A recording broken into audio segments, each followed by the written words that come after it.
ಪ್ರಿಯ ವೀಕ್ಷಕರೇ ನಮಸ್ಕಾರ. ನಮ್ಮ ಹಳ್ಳಿ ಸುದ್ದಿ ಯೂಟ್ಯೂಬ್ ಚಾನಲ್ಗೆ ಸ್ವಾಗತ.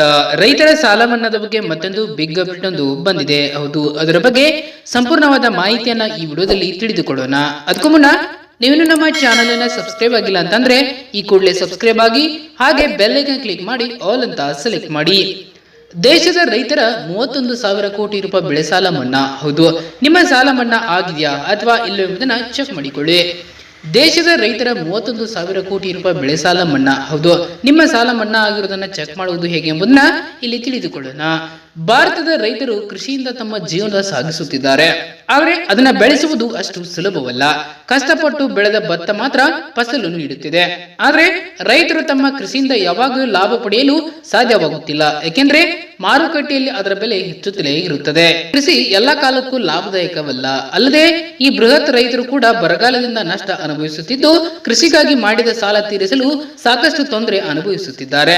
ಇದಕ್ಕಾಗಿ ಬೆಳೆ ನಷ್ಟ ಅನುಭವಿಸಿದ ರೈತರಿಗೆ ಬೆಳೆ ಪರಿಹಾರ ನೀಡಲು ಸರ್ಕಾರ ಮುಂದಾಗಿದೆ. ಈಗಾಗಲೇ ಕೆಲ ರೈತರ ಖಾತೆಗೆ ಹಣ ಜಮೆಯಾಗಿದೆ. ಹೌದು, ರೈತರ ಕೃಷಿ ಚಟುವಟಿಕೆಗಳು ಮತ್ತು ಕೃಷಿ ಅಗತ್ಯಗಳಿಗಾಗಿ ಬ್ಯಾಂಕ್ ಸಾಲವನ್ನ ತೆಗೆದುಕೊಳ್ಳುತ್ತಾರೆ.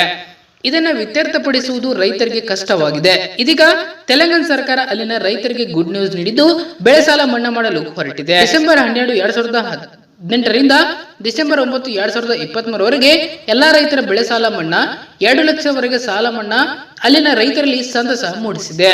ರಾಜ್ಯ ಸಚಿವರ ವಲಯದಲ್ಲಿ ನಡೆದ ಸಚಿವ ಸಂಪುಟ ಸಭೆಯಲ್ಲಿ ಈ ನಿರ್ಧಾರ ಕೈಗೊಳ್ಳಲಾಗುವುದು ಎಂದು ಮುಖ್ಯಮಂತ್ರಿ ರೇವಂತ್ ರೆಡ್ಡಿ ಅವರು ತಿಳಿಸಿದ್ದಾರೆ. ರಾಜ್ಯ ಸರ್ಕಾರ 2017 ಹಾಗೂ 2018ರಲ್ಲಿ ಘೋಷಿಸಿದ ಕೃಷಿ ಸಾಲ ಮನ್ನಾದ ಪ್ರಯೋಜನ 31,000 ರೈತರಿಗೆ ಇನ್ನೂ ಸಿಕ್ಕಿಲ್ಲ. ಹೌದು, ವಿಧಾನ ಪರಿಷತ್ನಲ್ಲಿ ಕಾಂಗ್ರೆಸ್ನ ಎಸ್ ರವಿ, ಬಿಜೆಪಿಯ ಸುನಿಲ್ ವೆಲ್ಲಾಪುರ್ ಅವರ ಪ್ರಶ್ನೆಗೆ ಉತ್ತರಿಸಿದ ಸಹಕಾರಿ ಸಚಿವ ಕೆಎನ್ ರಾಜಣ್ಣ ಅವರು ಜಿಲ್ಲಾ ಕೇಂದ್ರ ಸಹಕಾರಿ ಬ್ಯಾಂಕ್ ಹಾಗೂ ಪ್ರಾಥಮಿಕ ಕೃಷಿ ಪತ್ತಿನ ಸಹಕಾರಿ ಸಂಘಗಳ ಮೂಲಕ ನೀಡಲಾಗಿದ್ದ 50,000 ರೂಪಾಯಿ ಸಾಲ ಮನ್ನಾ ಪ್ರಯೋಜನವನ್ನ 21.57 ಲಕ್ಷ ರೈತರು 2018ರಲ್ಲಿ ಘೋಷಿಸಿದ್ದ 1 ಲಕ್ಷ ಸಾಲ ಮನ್ನಾಕ್ಕೆ ಪ್ರಯೋಜನವನ್ನ 17.37 ಲಕ್ಷ ರೈತರು ಪಡೆದುಕೊಂಡಿದ್ದರು. ಕಾರಣಗಳಿಂದ 31,000 ಮೊತ್ತ 167.51 ಕೋಟಿ ಅರ್ಹತೆ ಗುರುತಿಸಲು 64.49 ಕೋಟಿ ರೂಪಾಯಿ ಸೇರಿ 132 ಕೋಟಿ ರೂಪಾಯಿ ಅನುದಾನ ಬಿಡುಗಡೆ ಮಾಡುವಂತೆ ಕೋರಿ ಆರ್ಥಿಕ ಇಲಾಖೆಗೆ ಪ್ರಸ್ತಾಪ ಸಲ್ಲಿಸಲಾಗಿದೆ. ಧನ್ಯವಾದಗಳು. ಇದೇ ರೀತಿ ಹೆಚ್ಚಿನ ಮಾಹಿತಿಗಾಗಿ ನಮ್ಮ ಸಬ್ಸ್ಕ್ರೈಬ್ ಆಗಿ.